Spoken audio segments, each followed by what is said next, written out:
Summer special ಆಗಿ banana milk shake ಅನ್ನ ಯಾವ ರೀತಿ ಮಾಡೋದು ಅಂತ ಇವತ್ತಿನ ವಿಡಿಯೋದಲ್ಲಿ ತೋರಿಸ್ಕೊಡ್ತಾ ಇದ್ದೀನಿ.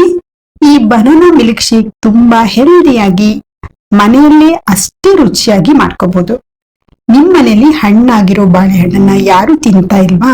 ಹಾಗಿದ್ರೆ ಈ ಬಾಳೆಹಣ್ಣಿನಿಂದ ಈ ರೀತಿ ಮಿಲ್ಕ್ ಶೇಕ್ ನ ಮಾಡಿ ಕುಡಿ, ಖಂಡಿತ ಬಾಯಿ ಚಪ್ಪರ್ಸ್ಕೊಂಡು ಕುಡಿತಾರೆ.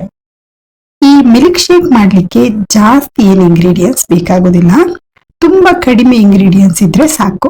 ಇಂಗ್ರೀಡಿಯೆಂಟ್ಸ್ ಅನ್ನ ಡಿಸ್ಕ್ರಿಪ್ಷನ್ ಬಾಕ್ಸ್ ನಲ್ಲಿ ಕೊಟ್ಟಿರ್ತೀನಿ, ದಯವಿಟ್ಟು ಚೆಕ್ ಮಾಡಿ. ಈಗ ಮಿಲ್ಕ್ ಶೇಕ್ ಅನ್ನ ಮಾಡೋಣ. ನಾನಿಲ್ಲಿ 3 ಬನಾನಾ ತಗೊಂಡಿದ್ದೀನಿ. ನೀವು ಯಾವ ಬಾಳೆಹಣ್ಣಲ್ಲೂ ಕೂಡ ಮಿಲ್ಕ್ ಶೇಕ್ ಅನ್ನ ಮಾಡ್ಕೊಳ್ಬಹುದು. ಬನಾನಾ ಪೀಲ್ ತಕೊಂಡು ಸಣ್ಣದಾಗಿ ಸ್ಲೈಸ್ ಆಗಿ ಕಟ್ ಮಾಡ್ಕೋಬೇಕು.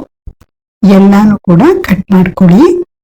ನೀವಿನ್ನು ನಮ್ಮ ಪೇಜ್ಗೆ ಹೊಸಬ್ರಾಗಿದ್ರೆ, ನಮ್ಮ ವಿಡಿಯೋನ ಹೊಸದಾಗಿ ನೋಡ್ತಾ ಇದ್ರೆ ದಯವಿಟ್ಟು ನಮ್ಮ ಪೇಜ್ ಅನ್ನ ಫಾಲೋ ಮಾಡಿ, ಹಾಗೆ ಸಪೋರ್ಟ್ ಮಾಡಿ.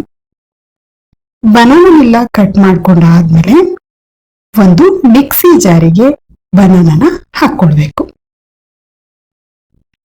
ನಾನಿದಕ್ಕೆ ಶುಗರ್ ಏನು ಯೂಸ್ ಮಾಡ್ತಾ ಇಲ್ಲ, ಮಿಲ್ಕ್ ಶೇಕ್ ಮಾಡೋದಕ್ಕೆ ಬೆಲ್ಲ ಶುಗರ್ ಏನು ಯೂಸ್ ಮಾಡ್ತಾ ಇಲ್ಲ. ಖರ್ಜೂರನ ಹಾಕೊಳ್ತಾ ಇದ್ದೀನಿ.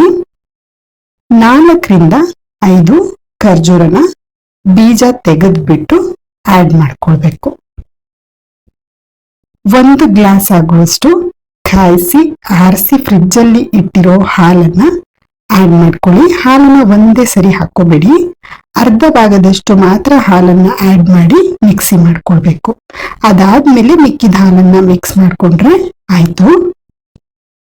ಮಿಲ್ಕ್ ನ ಆಡ್ ಮಾಡಿ ನೈಸ್ ಆಗಿ ಮಿಕ್ಸಿ ಮಾಡ್ಕೋಬೇಕು.